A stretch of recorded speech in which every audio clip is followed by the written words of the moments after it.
June 1 ഡൽഹിയിൽ നടക്കുന്ന പ്രതിപക്ഷ സഖ്യമായ ഇന്ത്യ മുന്നണിയുടെ യോഗം ബി.ജെ.പി പോലും ഞെട്ടിച്ച പ്രഖ്യാപനമാണ്. ഇന്ത്യ സഖ്യം അധികാരത്തിലേക്ക് എന്നുള്ളൊരു ട്രെൻഡ് സെറ്റ് ചെയ്യാൻ അവസാനഘട്ട വോട്ടെടുപ്പിന് തൊട്ടുമുമ്പ് ഇന്ത്യ സഖ്യത്തിന് സാധിച്ചിട്ടുണ്ട്. അവസാനഘട്ട വോട്ടെടുപ്പിൽ, അതായത് 7ാം ഘട്ടത്തിൽ 57 സീറ്റുകളിലേക്കാണ് തെരഞ്ഞെടുപ്പ് നടക്കുന്നത്. ആ 57 സീറ്റുകൾ നിർണായകമായ ഒന്നാണ്. അമിത്ഷായും ബി.ജെ.പിയും മനസ്സിൽ ചിന്തിക്കുമ്പോൾ രാഹുലും കൂട്ടരും മനത്താണ് ചിന്തിച്ചത്. ഇപ്പോൾ ഇന്ത്യ സഖ്യത്തിന്റെ ആ മീറ്റിംഗിൽ മമത പങ്കെടുക്കുമോ എന്നുള്ള കാര്യത്തിൽ സംശയമുണ്ട്. എന്നിരുന്നാലും അഖിലേഷ് അടക്കമുള്ള നേതാക്കൾ യോഗത്തിൽ പങ്കെടുക്കുന്നുണ്ട്.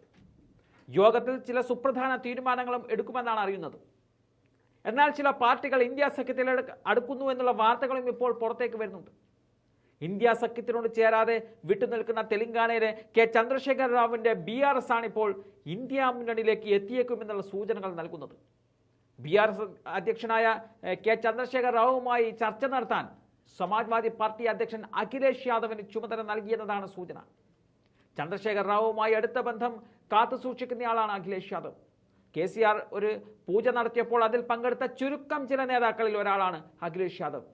അതുകൊണ്ട് തന്നെ അഖിലേഷിന് മഞ്ഞൊരുക്കാൻ സാധിക്കുമെന്നതാണ് കണക്കുകൂട്ടൽ. എന്നാൽ BRS ഇപ്പോൾ ഇന്ത്യ മുന്നണിയിൽ എത്തിയതുകൊണ്ട് വലിയ ഗുണമുണ്ടാകുമോ എന്നത് സംശയമുള്ള കാര്യമാണ്.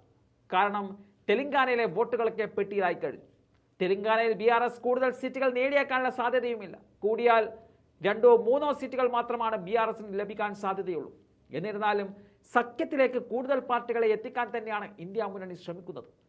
കേന്ദ്രത്തിൽ സർക്കാർ രൂപീകരിക്കാൻ തങ്ങൾക്കാകുമെന്ന വിശ്വാസത്തിലാണ് സഖ്യകക്ഷി നേതാക്കൾ. തൃണമൂൽ കോൺഗ്രസിന്റെയും BRSന്റെയും പിന്തുണ ലഭിക്കുമെന്ന പ്രതീക്ഷയും ഇന്ത്യ മുന്നണിക്കുണ്ട്.